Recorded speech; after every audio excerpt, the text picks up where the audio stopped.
কালীচরণ লোকটা একটু খ্যাপা গোছের। কখন যে কি করে বসবে তার কোনো ঠিক নেই।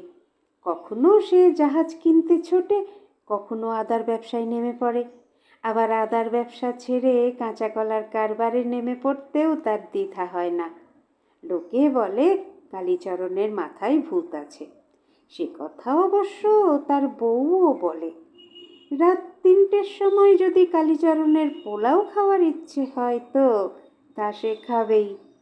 তা সেই কালীচরণের একবার বাই চাপল শহরের ধুলো ধোঁয়া ছেড়ে দেশের বাড়ির প্রাকৃতিক পরিবেশে গিয়ে বসবাস করবে। শহরের পরিবেশ ক্রমে দূষিত হয়ে যাচ্ছে বলে রোজ খবরের কাগজে লেখা হচ্ছে। কলেরা, ম্যালেরিয়া, জন্ডিস, যক্ষ্মা, শহরে কি নেই। কিন্তু কালীচরণের ওই দেশে গিয়ে বসবাসের প্রস্তাবে সবাই শিউরে উঠল। কারণ যে গ্রামে কালীচরণের আদিপুরুষরা বাস করত তা একরকম হেজে মেজে গেছে। 2-4 ঘর নাচার চাষাভুষো বাস করে। কালীচরণদের বাড়ি বলতে যা ছিল তাও ভেঙে চুরে জঙ্গলে ঢেকে ধীরে ধীরে মাটির সঙ্গে মিশে যাচ্ছে। সেই বাড়িতে গত 50 বছর কেউ বাস করেনি, সাপ, খোপ, ইঁদুর, ছুঁচো, চামচিকে, পেঁচা ছাড়া। কিন্তু কালীচরণের গো সাংঘাতিক, সে যাবেই। তার বউ বলল, থাকতে হয় তুমি একা থাকো গে, আমরা যাব না। বড় ছেলে মাথা নেড়ে বলল, গ্রাম? ও বাবা, গ্রাম খুব বিশ্রী জায়গা। মেয়েও চোখ বড় বড় করে বলল, গ্রামে কি মানুষ থাকে? ছোট ছেলে আর মেয়েও রাজি হলো না। রেগে মেগে কালীচরণ একাই তার সুটকেস গুছিয়ে নিয়ে একদিন বেরিয়ে পড়ল। বলে গেল, আজ থেকে আমি তোমাদের পরশ্বপর, আর ফিরছি না। কালীচরণ যখন গাঁয়ে পৌঁছল তখন দুপুরবেলা, গ্রীষ্মকাল।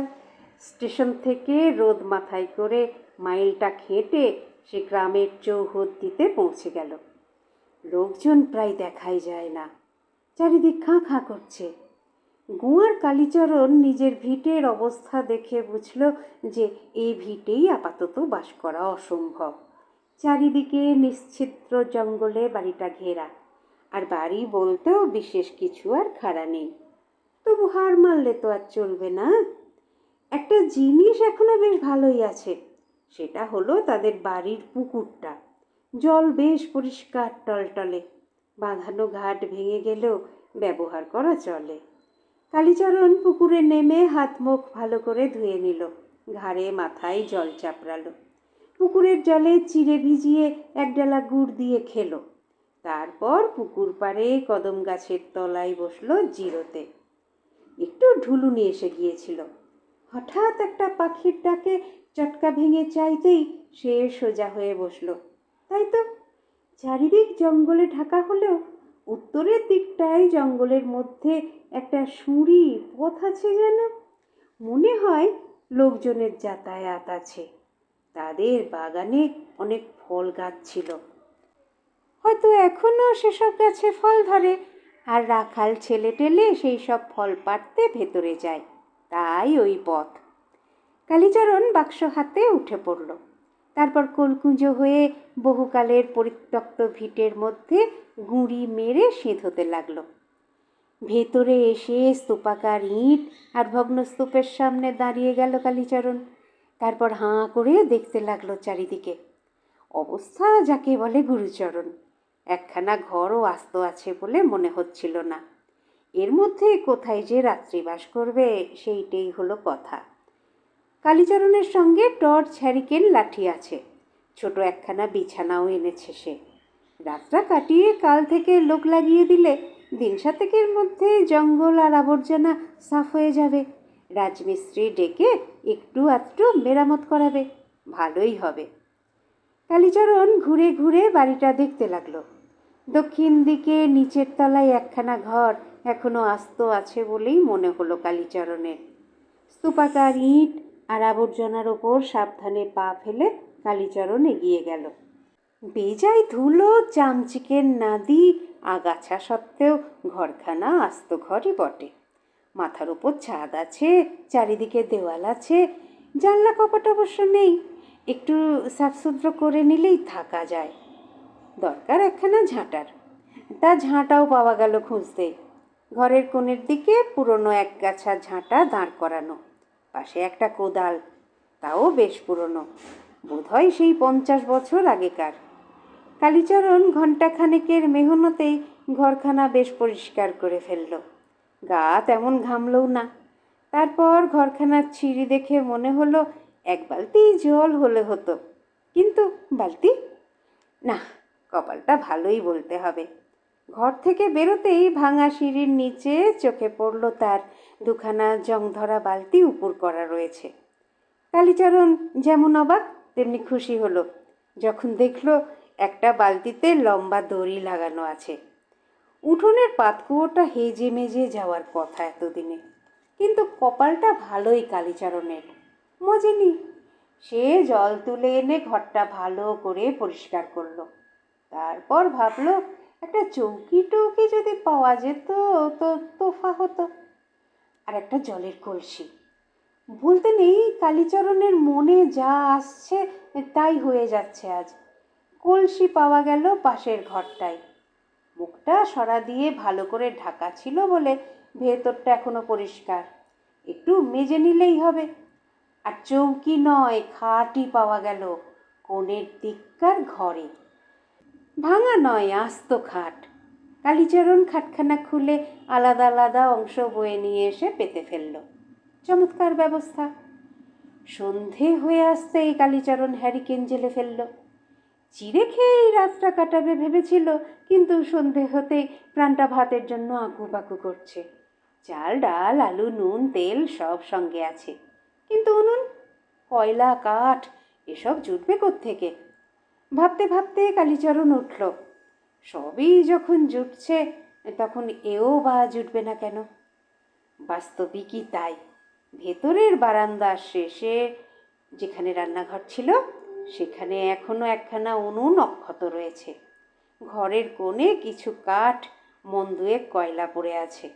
আর আশ্চর্য, রান্নাঘরে যে বড় কাঠের বাক্স ছিল সেটা তো আছেই, তার মধ্যে কিছু বাসনকোসনও রয়ে গেছে। কালীচরণ দাঁত বের করে হাসল। তারপর গুনগুন করে রামপ্রসাদী গাইতে গাইতে রান্না চড়িয়ে দিল। গরম গরম ডাল ভাত আর আলু সেদ্ধ ভর পেট খেয়ে এক ঘুমে রাত কাবার করে দিল কালীচরণ। সকালবেলা ঘুম ভেঙে বাইরে আসতেই তার মনে হলো বাড়িটা যেন ততটা ভাঙা আর নোংরা লাগছে না। ধ্বংসস্তূপটা যেন খানিক কমে গেছে, নাকি তার চোখের ভুল? যাই হোক, কালীচরণ কিছু জঙ্গল পরিষ্কার করলো, ভাবলো নিজেই করে ফেলবে, লোক লাগানোর দরকার নেই। দুপুরবেলা কালীচরণ পুরনো বাগান খুঁজে কিছু উচ্ছে কাঁকরোল ঝিঙে পটল আর কুমড়ো পেয়ে গেল। দিব্যি ফলে আছে গাছে, পাকা আমও রয়েছে। সুতরাং দুপুরে কালীচরণ প্রায় ভোজ খেয়ে উঠল আজ। তারপর ঘুম। বিকেলে চারিদিক ঘুরে দেখে সে খুশিই হলো। অনেকটা জঙ্গল সে নিজে সাফ করে ফেলেছিল, কিন্তু দেখে মনে হচ্ছে আরও অনেক বেশি আপনা থেকেই সাফ হয়ে গেছে। আবর্জনার স্তূপ প্রায় নেই বললেই হয়। আশ্চর্যের কথা, বাড়িতে আরও কয়েকটা আস্ত ঘর খুঁজে পাওয়া গেল। সেসব ঘরের জানলা দরজাও অটুট। সুতরাং কালীচরণ খুব খুশি। এই রকমই তো চাই। তবে সবটাই এইরকম আপনা আপনি হয়ে উঠলে ভারী লজ্জার কথা। তাই পরদিন কালীচরণ বাজার থেকে গরুর গাড়িতে করে কিছু চুনসুরকি ইট আর কাঠ নিয়ে এলো। যন্ত্রপাতি বাড়িতেই পেয়ে গেছে সে। টুকটুক করে বাড়িটা সারাতে শুরু করলো। মজা হলো, বেশি কিছু তাকে করতে হলো না। সে যদি খানিকটা দেয়াল গাঁথে, আরও খানিকটা আপনিই গাঁথা হয়ে যায়। সে এক দেয়ালের কলি ফেরালে আরও 4টে দেওয়ালের কলি আপনা থেকেই ফেরানো হয়ে যায়। সুতরাং দেখ না দেখ, কালীচরণের আদি ভিটের ওপর বাগানওয়ালা পুরনো বাড়িটা আবার দিব্যি হেসে উঠল। যে দেখে সেই অবাক হয়। কিন্তু মুশকিল হলো, এত বড় বাড়িতে কালীচরণ একা, সারাদিন কথা বলার লোক নেই। কালীচরণ তাই গ্রাম থেকে গরিব বুড়ো একজন মানুষকে চাকর রাখল। বাগান দেখবে, জল তুলবে, কাপড় কাচবে, রান্না করবে। কালীচরণও কথা কইতে পেয়ে বাঁচবে। লোকটা দিন দুই পর একদিন রাতে ভয় খেয়ে ভীষণ চেঁচামেচি করতে লাগলো। সে নাকি ভূত দেখেছে। কালীচরণ খুব হাসলো কাণ্ড দেখে, বলল, দুর্বোকা, কোথায় ভূত? কিন্তু লোকটা পরদিন সকালেই বিদেয় হয়ে গেল। বলল, সারাদিন জল খেয়ে থাকলেও এ বাড়িতে আর নয়। কালীচরণ একটা দীর্ঘশ্বাস ফেলল মাত্র। কিছুদিন আবার একা, কিন্তু কাহাতক ভালো লাগে। অগত্যা কালীচরণ একদিন শহরে গিয়ে নিজের বউকে বলল, একবার চলো, দেখে আসবে। সে বাড়ি দেখলে তোমার আর আসতে ইচ্ছে হবে না। কালীচরণের বউয়ের কৌতূহল হলো। বলল, ঠিক আছে, চলো, একবার নিজের চোখে দেখে আসি কোন তাজমহল বানিয়েছ। গাঁয়ে এসে বাড়ির শ্রীছাঁদ দেখে কিন্তু বউ ভারী খুশি। ছেলে মেয়েদেরও আনন্দ ধরে না। কিন্তু পয়লা রাত্রেই বিপত্তি বাঁধল। রাত 12টায় বড় মেয়ে ভূত দেখে চেঁচালো। রাত 1টায় ছোট মেয়ে ভূতের দেখা পেয়ে মূর্ছা গেল। রাত 2টোয় দুই ছেলে কেঁদে উঠল ভূত দেখে। রাত 3টেই কালীচরণের বউয়ের দাঁত কপাটি লাগলো ভূত দেখে। পরদিন সকালেই সব ফর্সা। বাচ্চা কাচ্চা নিয়ে শহরে রওনা হওয়ার আগে বউ বলে গেল, আর কখনো এবার ইচ্ছায় মারাচ্ছি না। কালীচরণ আবার দীর্ঘশ্বাস ফেলল। আপন মনে বলল, কোথায় যে ভূত, কিসের যে ভূত, সেটাই তো বুঝতে পারছি না। আপনাদের মতামত আমাকে সমৃদ্ধ করে, তাই অবশ্যই বলবেন আজকের গল্প পাঠ আপনাদের কেমন লাগলো। যারা চ্যানেলটিকে সাবস্ক্রাইব করেছেন তাদের অসংখ্য ধন্যবাদ। আর যারা এখনো পর্যন্ত সাবস্ক্রাইব করেননি তারা একটু কষ্ট করে সাবস্ক্রাইব করে নিয়ে সঙ্গে থাকুন না প্লিজ। একটু লাইক, শেয়ার এগুলো নিশ্চয়ই বলে দিতে হবে না? সুস্থ থাকবেন, সুন্দর থাকবেন আর অপেক্ষা রাখবেন পরবর্তী গল্পের। নমস্কার।